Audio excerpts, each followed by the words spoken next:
Good evening from Washington, D.C., a city that has seen almost everything but nothing in recent history, at least like what we saw today. A current senior administration official admitting to being part of the resistance inside the Trump administration. Let's just think about that for a moment. A current senior official working in this White House, writing in secret to alert the American people about what he or she is witnessing and attempting to prevent the President of the United States from doing. A current senior official working with others inside the administration to frustrate actions by the president that they believe would actually harm the country. The headline by this anonymous person reads, "I am part of the resistance inside the Trump administration." But the headline is not even the most stunning part of what this person has to say. The official writing in the New York Times, quote, "We believe our first duty is to this country, and the president continues to act in a manner that is detrimental to the health of our republic. That is why many Trump appointees have vowed to do what we can to preserve our democratic institutions while thwarting Mr. Trump's more misguided impulses until he's out of office." This is not some Democratic operative writing this. This is somebody working in the Trump administration. This comes, of course, just one day after details emerged from Bob Woodward's book, details that sound very similar to what the senior official is saying. Listen to what else this official says about the president. Quote, "The root of the problem is the president's amorality. Anyone who works with him knows he's not moored to any discernible first principles that guide his decision-making." The writer does point to administration successes, but says they've come, quote, "despite, not because of the president's leadership style, which is impetuous, adversarial, petty, and ineffective."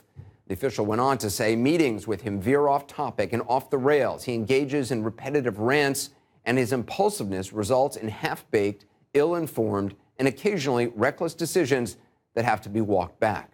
This is where an already remarkable document sails into even deeper waters. Quoting again, "Given the instability many witnessed, there were early whispers within the cabinet of invoking the 25th Amendment, which would start a complex process for removing the president.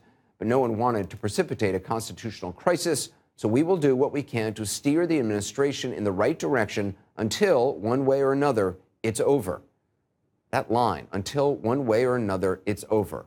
Let's just pause here. According to this official, people inside the administration, people in the cabinet were whispering about invoking the 25th Amendment. It's staggering.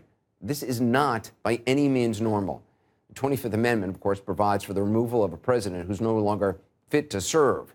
Now, after this story broke, the Washington Post data reporter noticed that for a brief time today, Google searches on the 25th Amendment topped searches for Kim Kardashian, who was at the White House today.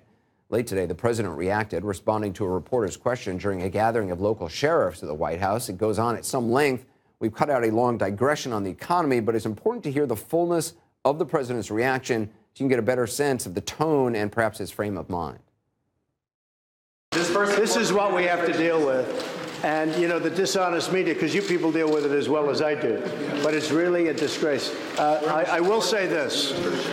Nobody has done what this administration's done in terms of getting things passed and getting things through. Nobody has ever done in less than a 2-year period what we've done. So when you tell me about some anonymous source within the administration, probably who's failing, and probably here for all the wrong reasons. No.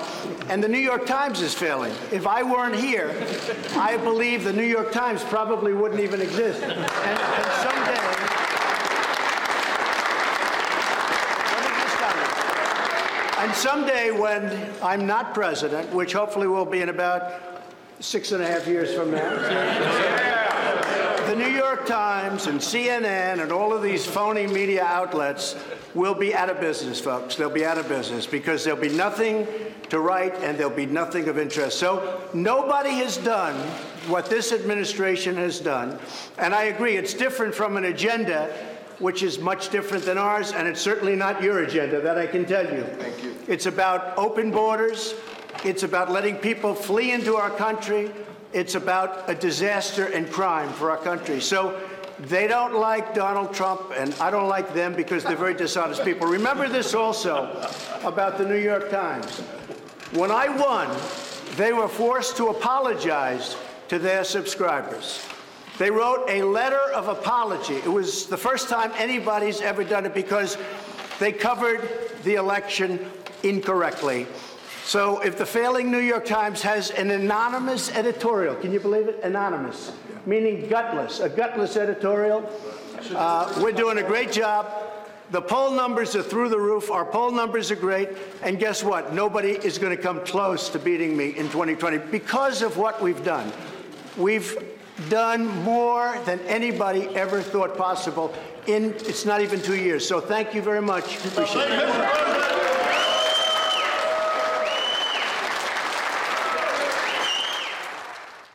Those are current law enforcement personnel, by the way. The president earlier this evening, and after that, a one-word tweet, all caps, treason. That wasn't all. Just a few minutes ago, he tweeted again, quoting now, does the so-called senior administration official really exist, or is it just the failing New York Times with another phony source? If the gutless anonymous person does indeed exist, the Times must, for national security purposes, turn him/her over to government at once.